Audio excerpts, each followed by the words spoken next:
lokasi Kampung Lumbung, sebuah desa kecil yang terletak di kaki Gunung Karang, Jawa Tengah. Desa ini dikenal dengan udara yang sejuk dan pemandangan yang indah. Namun, terdapat satu hal yang selalu membuat penduduknya merasa khawatir, yaitu Jalan Cipta Seroja, sebuah jalan setapak yang menuju ke pemakaman tua. Jalan ini dikenal angker, penuh dengan cerita rakyat yang mencekam, dan tak jarang membuat penduduk merasa takut hanya dengan mendekatinya. Apalagi melewatinya pada malam hari. Aditya baru saja tiba di rumah peninggalan kakeknya. Sebuah rumah tua berbentuk panggung yang terletak di pinggir desa. Rumah tersebut dikelilingi oleh kebun teh yang terabaikan dengan rumput yang tumbuh liar meski tidak terlalu besar. Rumah itu cukup untuk memberinya tempat beristirahat setelah keputusan beratnya untuk meninggalkan kehidupan kota dan kembali ke desa untuk memulai babak baru hidupnya. Namun, ada sesuatu yang tak biasa dari desa ini. Ketika Aditya pertama kali memasuki rumah, sebuah hawa dingin menyelimuti tubuhnya. Meski udara luar cukup hangat, desir angin yang berhembus dari gunung membawa rasa sunyi yang mendalam, seolah seluruh desa menyimpan rahasia yang tak bisa diungkapkan. Pagi itu, Aditya memutuskan untuk mengunjungi warung kopi milik Ibu Sari, seorang wanita paruh-baya yang sudah lama tinggal di Kampung Lumbung. Ibu Sari dikenal sebagai orang yang tahu banyak tentang kehidupan sehari-hari di desa, namun juga memiliki pengetahuan luas tentang cerita rakyat yang diwariskan turun-temurun. Ibu Sari menyambut Aditya dengan senyum ramah dan segera menyuguhkan secangkir kopi hitam pekat. Pagi yang cerah, "Nak, selamat datang di Kampung Lumbung," kata Ibu Sari sambil menyeduh kopi dari mesin tua yang berderak. Aditya menyambut hangat, namun matanya tampak memindai sekeliling. Warung yang dipenuhi dengan ornamen lokal. Ada sesuatu yang menarik perhatian Aditya. Sebuah gambar tua yang terpasang di dinding, menggambarkan sekelompok orang yang sedang berdiri di depan sebuah pemakaman. "Siapa mereka?" tanya Aditya, menunjuk gambar tersebut. Ibu Sari menghela napas dan duduk di depan Aditya. Itu adalah gambar dari pemakaman lama yang terletak di ujung desa. Nama jalan menuju pemakaman itu adalah Jalan Cipta Seroja. Aditya memiringkan kepala, penasaran. Jalan Cipta Seroja, apa itu semacam jalan setapak menuju makam orang penting? Ibu Sari menggelengkan kepala. "Tidak, Nak. Jalan itu dikenal dengan cerita lama yang menyeramkan. Jalan Cipta Seroja mengarah ke pemakaman kuno yang sudah lama terlupakan, tapi tetap dihormati. Ada larangan tegas dari sesepuh desa. Siapapun yang melewati jalan itu pada malam hari akan menghadapi keranda kematian yang terbang." Aditya tertawa kecil, sedikit terkejut dengan cerita yang menurutnya terdengar seperti cerita horor. "Keranda terbang? Saya rasa itu hanya cerita untuk menakut-nakuti anak-anak, bukan?" Ibu Sari tersenyum tipis, lalu menatap Aditya dengan tatapan serius. "Jangan remehkan cerita ini, Nak. Banyak orang yang telah hilang setelah melewati jalan itu, terutama pada malam hari. Tidak ada yang berani melintasinya, apalagi di malam bulan purnama." Aditya merasa ada ketegangan dalam suara Ibu Sari, meski ia tetap skeptis terhadap cerita tersebut. "Jangan khawatir, Ibu. Saya tak mudah percaya pada cerita-cerita seperti itu. Tapi terima kasih atas peringatannya." Setelah minum kopi, Aditya beranjak dan melangkah keluar dari warung. Di luar, udara terasa begitu segar. Namun, ada semacam keheningan yang aneh di sekitar desa. Ia melihat Jalan Cipta Seroja di kejauhan. Terlihat seperti lorong sempit yang terbungkus oleh pepohonan besar, dengan kabut tipis yang menyelimuti tanah. Malam pertama Aditya di desa dimulai dengan rasa penasaran yang membara. Ia memutuskan untuk menyusuri jalan setapak menuju Jalan Cipta Seroja. Meskipun Ibu Sari dan banyak penduduk desa sudah mengingatkan untuk tidak melakukannya. Menurut cerita, orang-orang yang berani melewati jalan itu pada malam hari seringkali merasakan kehadiran sesuatu yang gaib. Langkah kaki Aditya terasa berat seiring dengan semakin dekatnya. Ia menuju jalan setapak yang dikenal angker itu. Pepohonan besar di sisi jalan tampak bergerak meskipun tidak ada angin. Hawa dingin mulai menyelimuti tubuhnya, dan udara malam yang sepi mulai terasa penuh dengan sesuatu yang tidak tampak. Aditya melanjutkan langkahnya, Meskipun ia mulai merasa cemas, langkah-langkah berat yang terdengar di belakangnya membuatnya terkejut. Ia berbalik, namun hanya menemukan keheningan yang memeluk jalan tersebut. Tidak ada siapa-siapa di belakangnya. Tiba-tiba, sebuah suara bisikan lembut terdengar begitu dekat di telinganya. "Jangan lewat malam-malam." Suara itu bergema di telinganya, begitu menakutkan dan penuh ancaman. Aditya menoleh dengan cepat. Namun, tidak ada orang di sana. Namun, sesuatu yang tidak dapat dijelaskan mulai muncul di hadapannya. Sebuah keranda terbang rendah, melayang di udara dengan suara berderak yang menakutkan. Keranda itu melintas dengan cepat, membawa aroma busuk yang membuat Aditya mual. Hati Aditya berdebar kencang, tubuhnya kaku. Ia tahu, malam itu bukan hanya tentang mitos. Ada sesuatu yang lebih besar dan lebih menakutkan yang tengah menunggunya. Di jalan Cipta Seroja, Aditya berlari secepat mungkin, meninggalkan jalan tersebut, merasa bahwa ada kekuatan gelap yang mengincarnya. Malam itu, Aditya tidak bisa tidur. Kejadian ganjil yang ia alami di jalan Cipta Seroja terus menghantui pikirannya. Keranda terbang yang ia lihat bukan sekadar bayangan, bukan pula mimpi. Itu nyata, begitu dekat, dan mengirimkan hawa kematian yang dingin ke tulangnya. Keesokan paginya, Aditya memutuskan kembali ke warung kopi Ibu Sari. "Bu, semalam saya melihat sesuatu," kata Aditya pelan, duduk sambil menggenggam cangkir kopi yang panas. Ibu Sari menatapnya dengan sorot tajam. "Kamu sudah pergi ke jalan Cipta Seroja ya?" Aditya hanya mengangguk pelan. Ibu Sari menarik napas panjang. "Itu keranda terbang, bukan?" Aditya menoleh kaget. "Ibu percaya? Karena saya juga pernah melihatnya 20 tahun lalu," ujar Ibu Sari. "Dan kamu harus tahu, setiap orang yang melihatnya akan diikuti oleh tanda-tanda kematian." Untuk mencari jawaban, Ibu Sari mengarahkan Aditya ke Mbah Suko, seorang tetua desa yang tinggal di ujung kampung Lumbung. Rumahnya berada di balik bukit kecil, tepat sebelum perbatasan hutan, dan dikenal sebagai penjaga cerita leluhur. Aditya datang siang itu. Rumah Mbah Suko terbuat dari kayu jati tua, penuh ukiran Jawa kuno, dan mengeluarkan aroma dupa yang menyengat. "Namamu Aditya?" Suara Mbah Suko serak namun tegas. Aditya terkejut.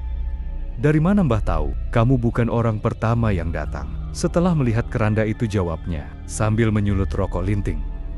"Tapi mungkin kamu akan jadi yang terakhir jika kamu tidak segera pergi dari sini." Aditya menatap Mbah Suko penuh tanya. Mbah Suko membuka sebuah buku tua dari dalam peti kayu. Di dalamnya ada gambar jalan Cipta Seroja dengan catatan-catatannya. Barang siapa melewati jalan menuju pemakaman Cipta Seroja saat malam bulan purnama, ia akan terikat pada perjanjian roh. Tanda kematian akan menempel, dan keranda akan terus mencarinya. Keranda itu bukan sembarang keranda, Nak, lanjut Mbah Suko, itu adalah wadah arwah penasaran dari zaman penjajahan. Para penjaga pemakaman dulu dibantai oleh tentara, dan mereka dikubur dalam satu lubang besar. Tanpa doa, arwah mereka tidak pernah tenang.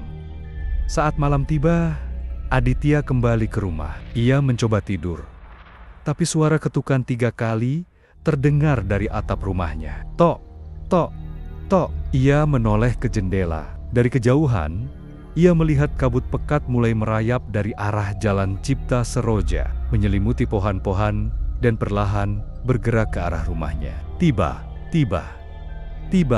cermin kecil di kamarnya pecah tanpa sebab. Ketika Aditya menunduk untuk mengambil pecahannya, ia melihat bayangan keranda di pantulan pecahan kaca itu, meskipun tak ada apa-apa di baliknya. Aditya kini sadar, ia telah terikat pada sesuatu yang lebih besar dari sekadar mitos desa. Jalan Cipta Seroja menyimpan kutukan lama yang masih hidup hingga sekarang, dan keranda itu kini mengincarnya. Rumah Mbah Suko terletak di lereng bukit dengan banyak ornamen ukiran Jawa kuno, dipenuhi dupa dan kitab tua berbahasa aksara Jawa. Kabut dari Cipta Seroja mulai merambah ke desa, membawa aroma kematian dan suara ketukan aneh. Malam ketiga setelah kejadian di jalan Cipta Seroja, suasana rumah Aditya berubah. Aroma dupa yang sebelumnya hanya tercium di rumah Mbah Suko, kini muncul samar-samar di ruang tamunya sendiri. Seolah sesuatu dari tempat itu ikut pulang bersamanya. Dimas, sahabat Aditya sejak SMA, datang dari luar kota. Setelah mendengar cerita aneh itu melalui sambungan telepon. "Lo yakin bukan cuma halusinasi, Dit?" tanya Dimas saat mereka duduk di teras rumah, memandangi jalanan yang mulai diselimuti kabut tipis. "Aku lihat kabut dari arah pemakaman itu datang setiap malam, dan semalam cermin kamarku pecah sendiri, tanpa sebab," jawab Aditya.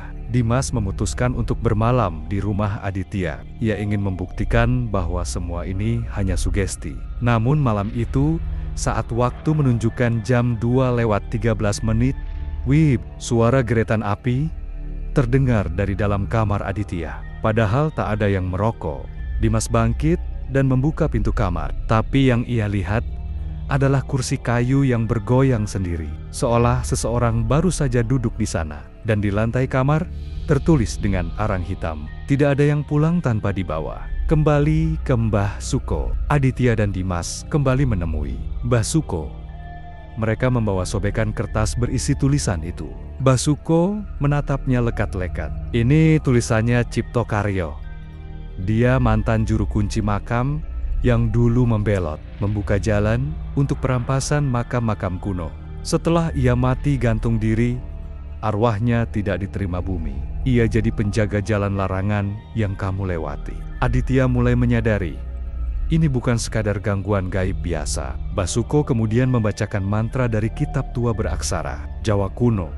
Mantra itu tidak bisa dihentikan setelah dibacakan. Sebuah doa pengikat roh yang belum tenang. Namun saat mantra dibacakan, lampu minyak di rumah Mbah Suko padam seketika. Dan bayangan keranda muncul melintas cepat di dinding rumah. "Dia tahu, kamu sedang mencoba melepaskan diri," kata Mbah Suko tegang. Dan itu membuatnya marah.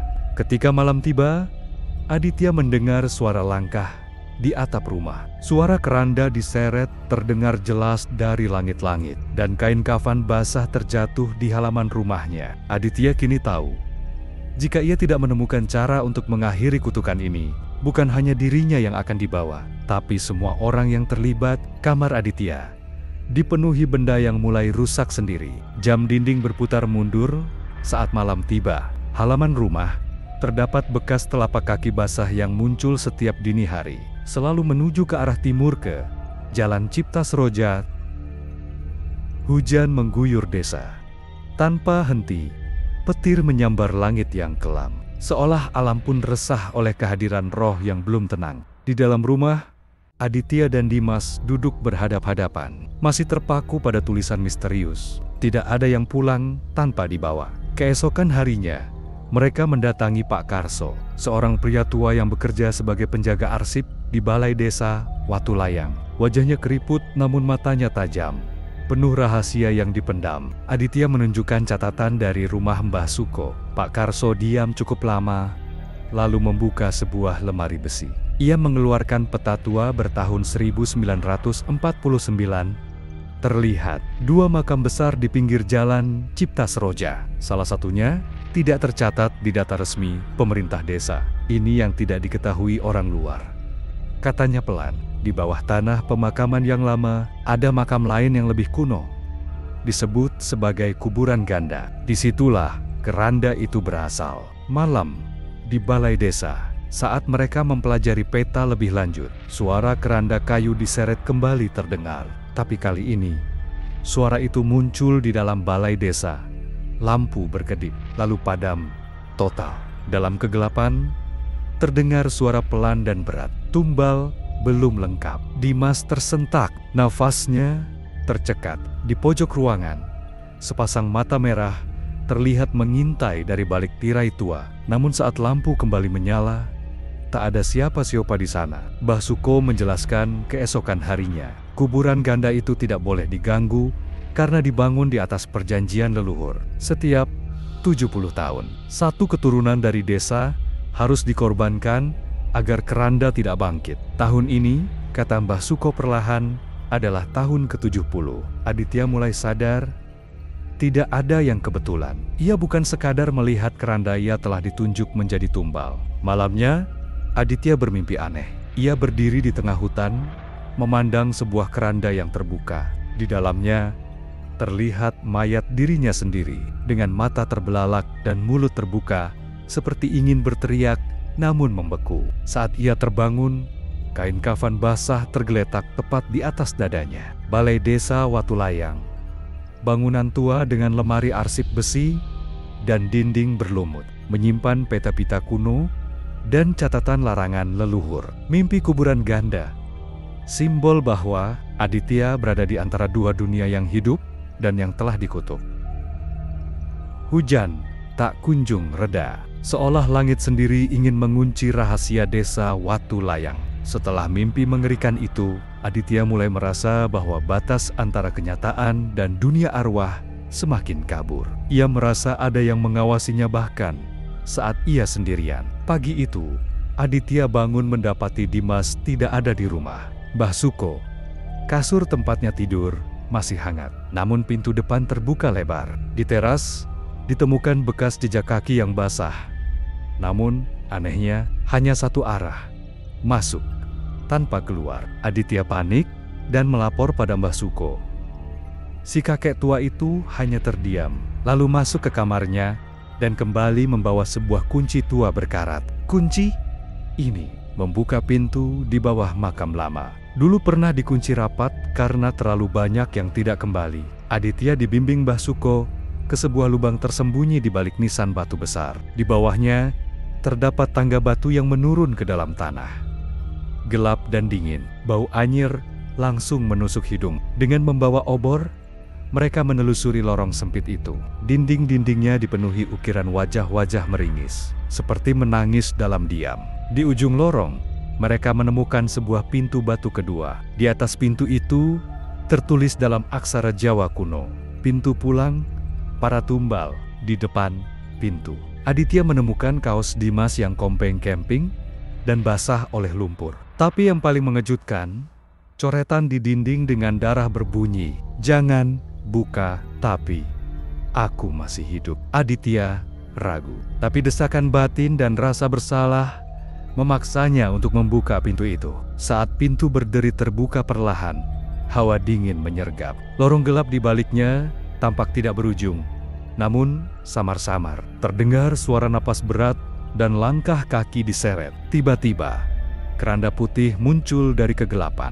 Bukan mengambang, tapi diseret oleh sosok tubuh manusia yang kaku dan pucat. Sosok itu mirip Dimas, tapi matanya kosong dan menghitam. Ia menunjuk ke dalam keranda, dan di sana, Aditya melihat dirinya sendiri lagi. Mbah Suko berteriak, menarik Aditya mundur tepat sebelum tangan pucat itu mencengkeramnya. "Kau baru melihat bayangan arwahmu sendiri.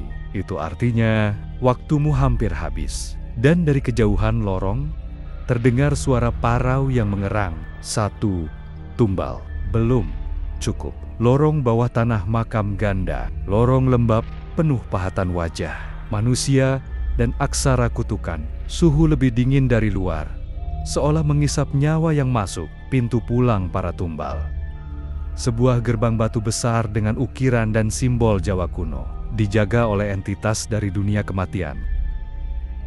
Lorong yang baru saja terbuka membawa hawa kematian yang lebih pekat dari sebelumnya. Obor di tangan Mbah Suko nyaris padam, tapi langkah Aditya terus maju.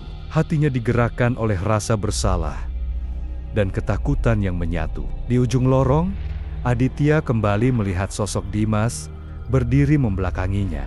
Rambutnya basah, tubuhnya gemetar, tapi ada yang aneh, bayangan tubuhnya tak sesuai arah cahaya obor. "Dimas," panggil Aditya pelan. Sosok itu berbalik perlahan. Matanya kini merah, bola matanya hampir hilang, dan senyum lebarnya seperti sobekan luka. "Aku sudah kembali, tapi tidak sendiri," bisiknya. Di sisi lorong, keranda putih yang semula kosong kini bergerak sendiri. Dari dalamnya terdengar tangisan perempuan, lembut tapi memilukan. Suara itu merayap ke telinga Aditya, membuatnya tertegun dan nyaris menangis juga. Mbah Suko langsung menarik tangannya. "Itu bukan tangisan manusia, itu suara nurung. arwah wanita yang ditumbalkan oleh leluhur desa. Sekali mendekat, jiwamu akan ditukar. Dinding lorong mendadak berguncang. Batu-batu terlepas dan terbukalah ruang rahasia.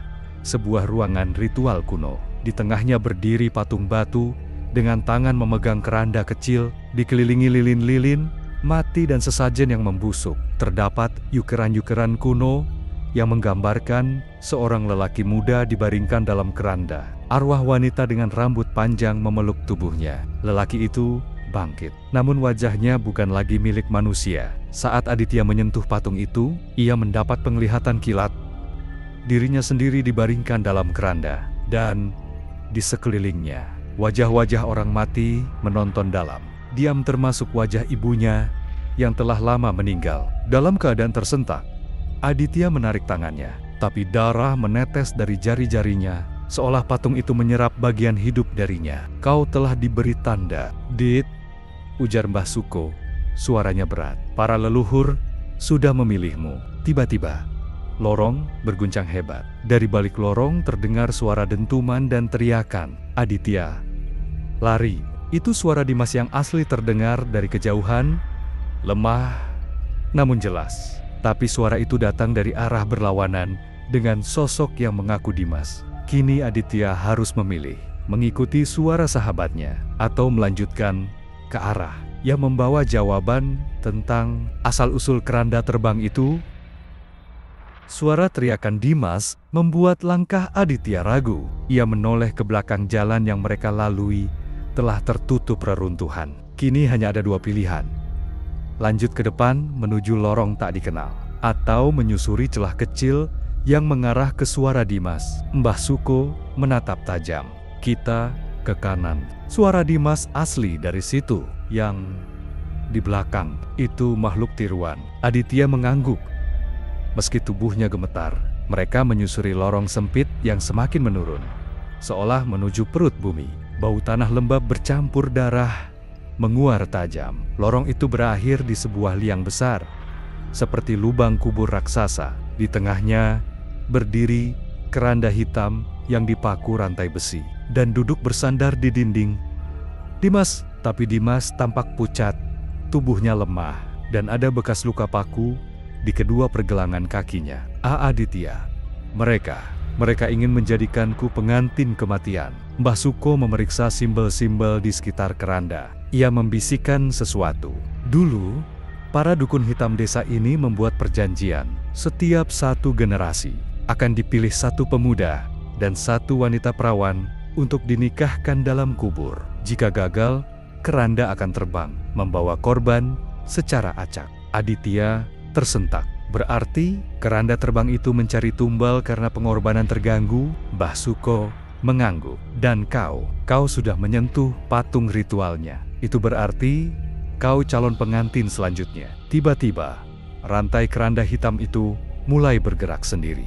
Suara erangan wanita dari dalam keranda terdengar.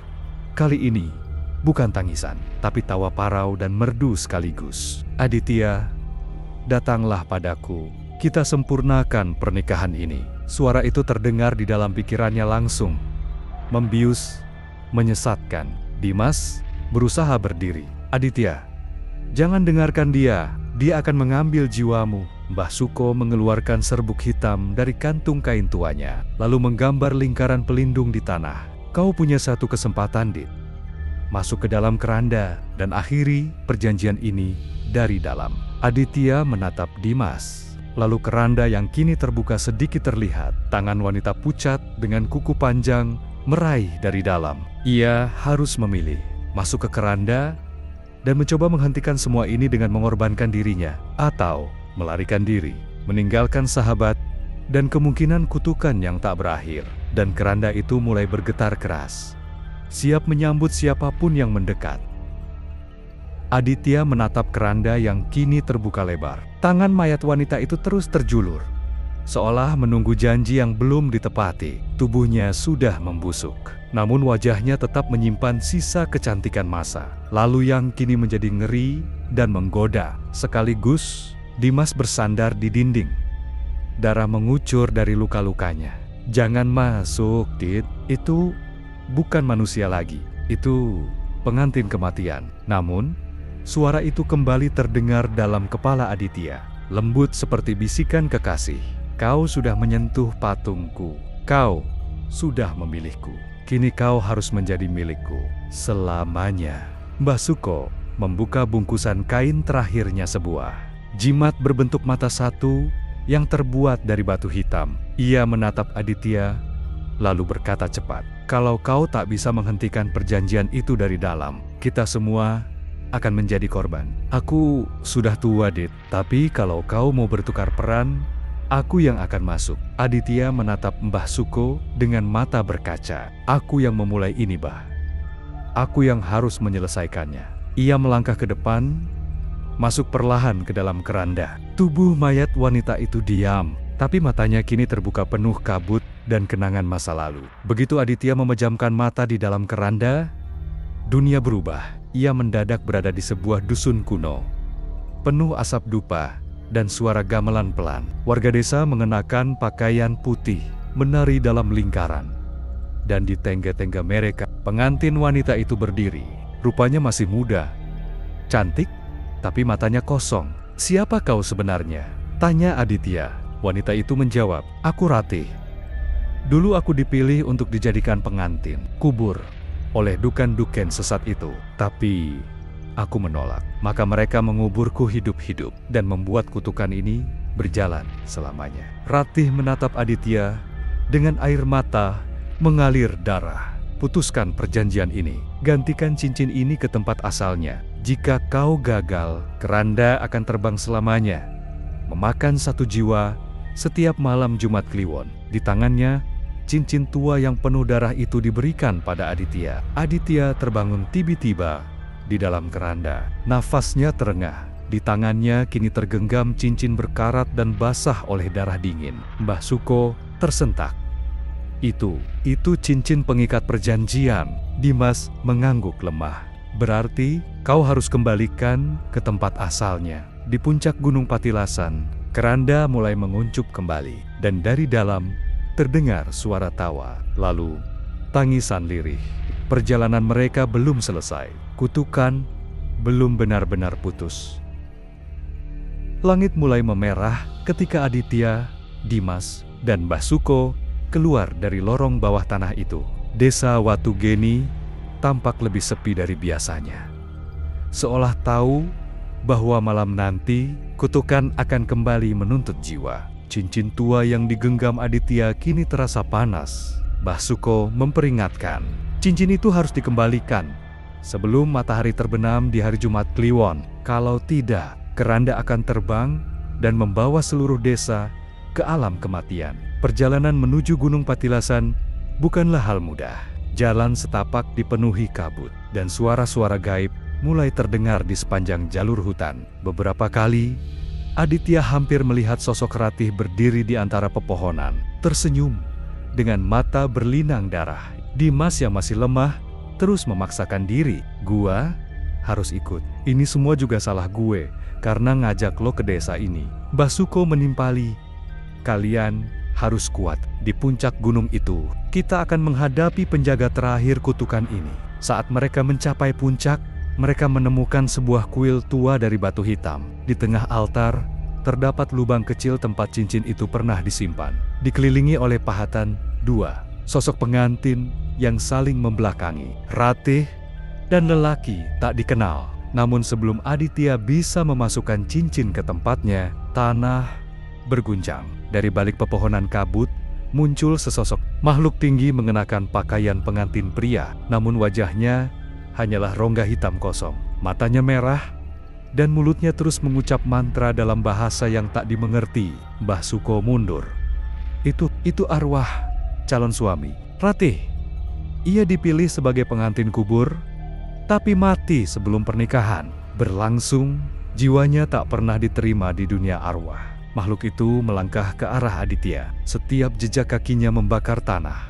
Tangannya yang panjang mencoba meraih cincin itu, ingin kembali menyegel perjanjian darah. Dimas, dengan sisa tenaga, melempar jimat batu mata satu ke arah makhluk itu. Sesaat, makhluk itu terhuyung dan mengerang. membuka celah bagi Aditya untuk lari ke altar. Dengan sekuat tenaga, Aditya menancapkan cincin itu kembali ke tempatnya. Tapi sesaat sebelum cincin menyentuh batu, makhluk itu menghilang dalam kabut, dan suara tangis Ratih kembali terdengar kali ini. Menyayat dan menyedihkan. Apakah ini akhir atau justru awal dari kemarahan yang lebih besar? Langit berubah gelap, angin kencang berputar di sekeliling mereka, dan dari kejauhan terdengar bunyi keranda kembali terbang. Hening setelah cincin ditancapkan ke altar batu. Suasana puncak Gunung Patilasan berubah drastis. Kabut yang sebelumnya pekat mulai menipis. Namun hawa dingin menusuk tetap tak beranjak. Mbah Suko berjongkok sambil meraba tanah. Kita belum selesai. Arwah Ratih belum pergi. Ia terjebak antara dendam dan harapan yang tak pernah tuntas. Aditya menatap langit yang memerah. Di balik awan, terlihat siluet keranda terbang melayang jauh di atas desa. Tidak terbang liar seperti sebelumnya, tapi berputar mengelilingi puncak gunung, seperti mencari sesuatu.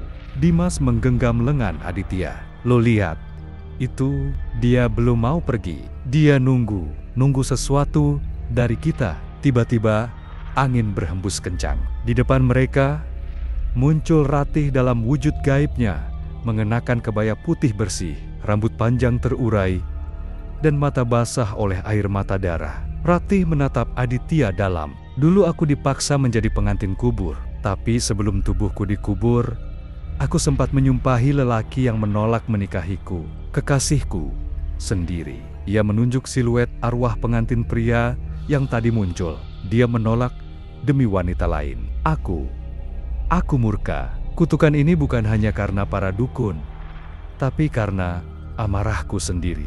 Ratih menunduk.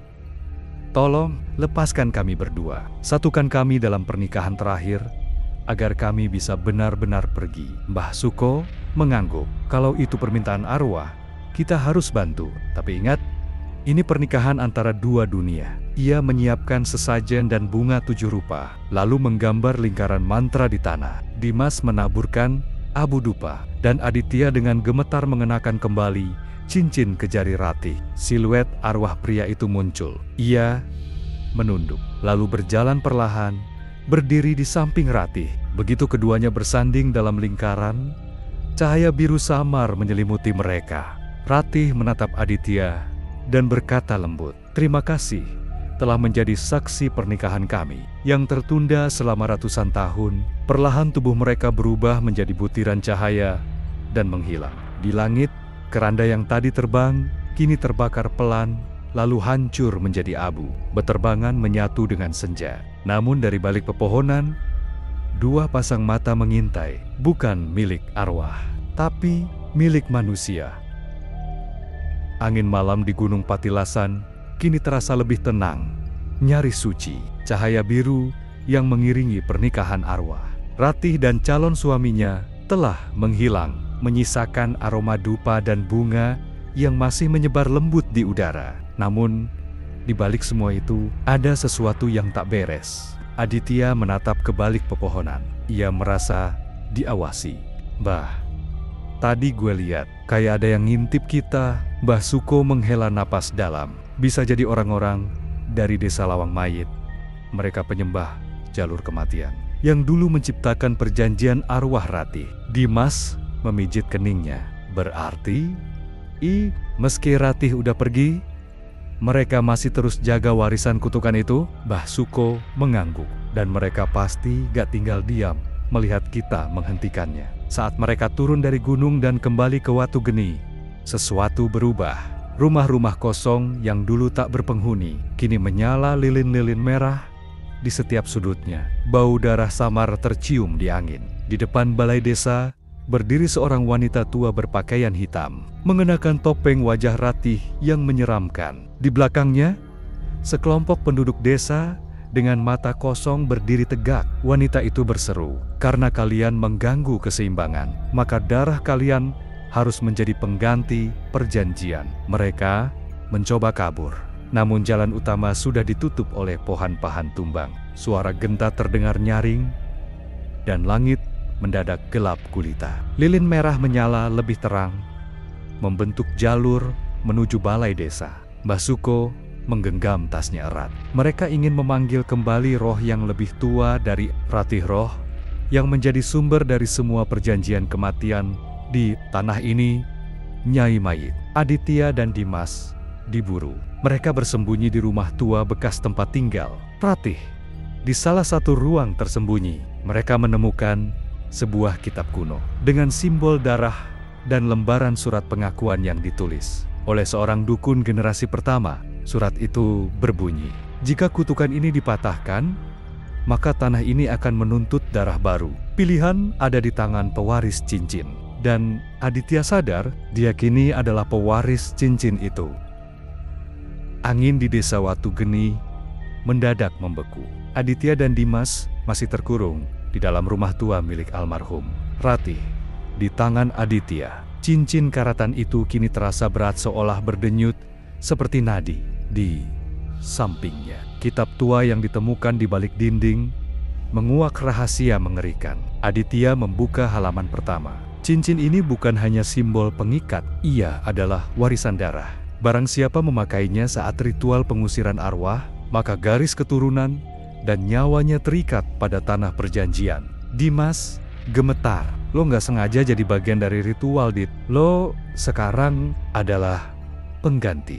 Di luar, suara trompet bambu terdengar. Para pengikut wanita bertopeng mulai membacakan mantra. Tanah desa bergetar. Retakan kecil menyebar dari balai desa menuju makam-makam tua di belakang rumah warga. Mbah Suko muncul tiba-tiba di jendela rumah. Cepat, mereka mau membuka gerbang mayit. Itu bukan hanya jalur arwah, itu pintu untuk memanggil Nyai Mayit bangkit dari bawah tanah. Bersama Mbah Suko, mereka menuju makam Ratih.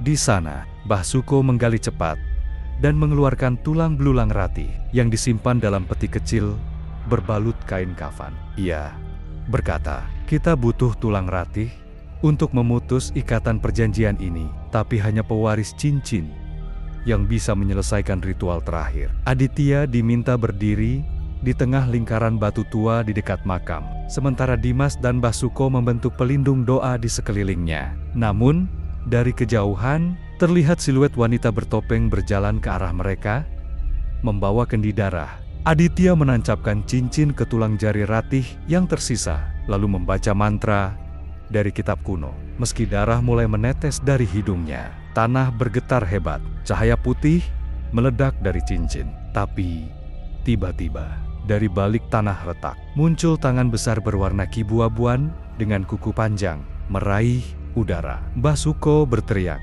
terlambat, gerbang mayit telah terbuka. Langit malam seolah robek. Cahaya putih dari cincin Aditya hanya bertahan beberapa detik sebelum tergantikan oleh kabut hitam yang keluar dari celah tanah. Suara jeritan kuno menggema dari dalam perut bumi. Tangan besar itu bukan satu-satunya yang keluar. Retakan tanah memunculkan sosok mengerikan. Seorang wanita raksasa dengan wajah ditutupi kain kafan yang sobek. Rambutnya menjuntai sampai tanah. Matanya menyala merah samar dari balik kain. Nyai Mayit. Mbah Suko berlutut. Dia bukan roh biasa. Dia adalah akar dari semua perjanjian kematian. Ratu dari lorong pemakaman terlarang. Aditya yang masih berdiri di lingkaran batu bergetar. Apa yang harus gue lakuin? Wanita bertopeng datang mendekat. Kini membawa kendi berisi darah segar. Kau telah membuka pintu, pewaris cincin. Sekarang tebuslah dengan darahmu, atau biarkan seluruh desa ini jadi tumbalnya. Aditya menatap cincin, lalu memandangi Dimas yang mulai diseret oleh bayangan hitam dari makam sekitar. Jangan lo korbankan diri lo, Dit, teriak Dimas. Mbah Suko membisikkan pilihan terakhir. Tumbal bisa ditukar jika dilakukan dengan ikhlas. Tapi sekali tubuhmu ditarik ke gerbang mayit, lo nggak akan bisa kembali. Aditya menatap cincin, lalu meremasnya hingga darahnya menetes ke tanah. Ia melangkah maju, menantang Nyai Mayit. Kalau tumbal yang lo mau, ambil gue. Asal lo cabut semua kutukan dari desa ini. Nyai Mayit menyeringai. Kabut menyelimuti Aditya. Dimas berteriak, mencoba menarik tubuh sahabatnya. Tapi Aditya perlahan ditelan kabut bersama makhluk-makhluk hitam dari lorong kematian. Sebelum lenyap sepenuhnya, Aditya sempat berbalik. Lindungi desa ini. Pastikan gak ada yang pernah buka gerbang ini lagi. Dan dalam sekejap, tanah kembali tertutup. Senja muncul perlahan. Kabut menghilang. Lilin merah padam satu persatu. Desa Watu Geni kembali sunyi. Tapi Dimas tahu pengorbanan itu akan dikenang. Tapi kutukannya belum sepenuhnya usai. 3 tahun setelah pengorbanan Aditya, desa Watu Geni tampak seperti desa biasa. Tidak ada lagi lilin merah. Tidak ada keranda terbang, dan wanita bertopeng itu telah lama menghilang tanpa jejak. Namun, Dimas tahu, semua itu tidak benar-benar lenyap. Hanya tertidur, menunggu dipanggil kembali. Dimas kini tinggal di desa, menggantikan posisi Mbah Suko yang wafat setahun lalu. Ia dikenal warga sebagai penjaga batas makam, tapi ia menyimpan rahasia yang lebih dalam. Ia adalah saksi hidup pengorbanan sahabatnya. Di gudang belakang rumah peninggalan Mbah Suko disimpan sebuah peti besi. Di dalamnya, cincin tua milik Aditya, kitab perjanjian kuno, potongan kain kafan milik Nyai Mayet yang masih terasa dingin saat disentuh. Suatu malam, angin bertiup kencang dari arah timur. Dimas terbangun saat mendengar suara tangisan dari arah pemakaman. Ia membawa lentera dan menuju lokasi di mana Aditya terakhir kali lenyap. Tanah di sana retak kembali. Ia menggali perlahan. Tapi yang ia temukan bukan mayat atau lubang, melainkan cermin bundar dari logam, memantulkan wajah Dimas namun dengan mata merah menyala. Ketika kembali ke rumah, ia menemukan kitab perjanjian telah terbuka dengan tulisan baru. Kutukan tidak bisa dihapus, hanya ditukar. Kini kau penjaga, dan waktumu akan habis saat cincin itu berdenyut kembali. Tiba-tiba, cincin tua itu mulai bergetar. Dimas berdiri di gerbang pemakaman, kini sudah tidak takut lagi. Ia memakai cincin itu di jari, menatap ke tanah, dan berbisik, "Gue gak akan biarkan siapapun buka jalan ke dunia lo lagi, Dit. Selama gue masih hidup, gerbang ini bakal tetap tertutup." Dari kejauhan, terlihat siluet Aditya berdiri di balik kabut. Tak berkata apa-apa, hanya tersenyum, lalu menghilang perlahan. Dan malam itu, keranda tak lagi terbang, tapi tanah masih menyimpan napas kematian.